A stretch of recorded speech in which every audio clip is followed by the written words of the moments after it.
what was it like in Long Beach back in the days? Like, what was it like? Like what era was you coming up in Long Beach? Like, what era? Like, Well, Long Beach, you know what I'm saying? So I wasn't brought up in the nice part because there's some nice parts of Long Beach that could be that is a tourist attraction and all that. But I was brought up in the streets of Long Beach, where it wasn't so pretty and it wasn't so kind.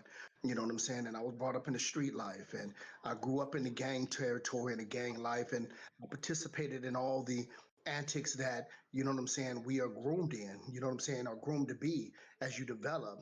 I became a product of my environment. And so by being a product of my environment, you already know it led me to this environment where I'm at today, right, but unfortunately, but the streets of Long Beach was intense. There's, whether it's fighting, shooting, robbing, you know what I'm saying? It was always musical. Everybody had talent.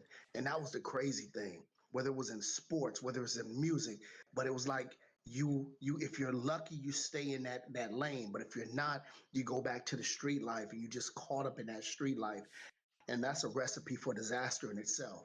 right, most definitely. You know And what I think that's the story of all musical cities. Cause it's the same thing in Detroit. About us being Motown and but still you had the YBI era, the drug gangs and all the other shenanigans. Like it's like Um, you said, it was a lot of good artists. It was a lot of good artists that was street cats that I right, wish would have stuck with the music. And they wouldn't right. be where they at. no, Straight up, I'm gonna tell you this. It's like individuals like Trey D. Trey D, he found his lane in that music. He was a hog out there. You know what I'm saying? I ain't gonna say what he was doing. He's a G. You know yeah, what I'm saying? And now he got up on them. I He got know. up in that studio and changed his life. People like him was the individuals that inspired us youngsters because we aspired to be like Trey D. You know what I'm saying? Solid, stumped down, and was able to change his life and take himself out of that mentality and into that business entrepreneurial state of mind.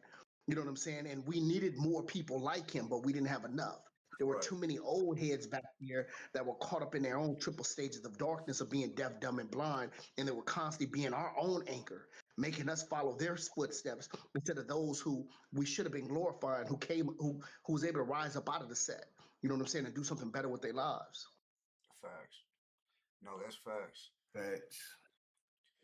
So, I gotta ask you, dog, because it's killing me. Let's talk about the books, bro. How many books do you got, dog? Because so y'all know, the links in the description. Shout out to everybody in the chat too. You know what I'm saying? But go check this book out, Silent Warfare. I recommend everybody check it out. You know what I'm saying? It's a dope ass book, dog. I'm almost done, and I got it yesterday. You know what I'm saying? So, and I'm almost done. I was glued to it. I couldn't put it down, dog. I was like, I was in the zone and shit. So how many books have you written?